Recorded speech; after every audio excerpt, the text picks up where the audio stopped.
दारू पिण्यासाठी पैसे दिले नाही म्हणून एका किराणा दुकानाची तोडफोड करून एक मोटरसायकल पेटवून देण्यात आली।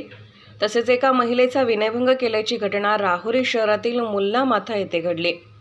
या घटनेतील एका 24 वर्षीय तरुणाचे राहुरी शहरातील मुलन माथा परिसरात किराणा दुकान आहे। त्याने राहुरी पोलीस ठाण्यात दिलेल्या फिर्यादीत म्हटले आहे की दारू पिण्यासाठी पैसे दिले नाही म्हणून 7 ते 8 आरोपी अनधिकृतपणे घरात घुसले आणि घरातील महिला व पुरुषांना शिवीगाळ करून लाथाबुक्क्याने मारहाण केली।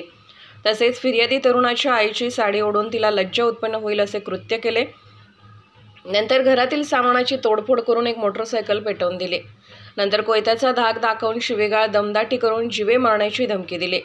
तरुणाच्या फिर्यादीवरून आरोपी राकेश संजय माळी, रवी भिकन चरवंडे, लाला विक्रम माळी सर्व राहणार राहुरी बुद्रुक व इतर 4 ते 5 अनोळखी तरुण अशा 7 ते 8 जणांवर गुन्हा रजिस्टर नंबर 711/2024 भादवी कलम 354, 452, 435, 323, 143, 147, 148, 504, 506 प्रमाणे घरात घुसून मारहाण व विनयभंग केल्याचा गुन्हा दाखल करण्यात आला आहे।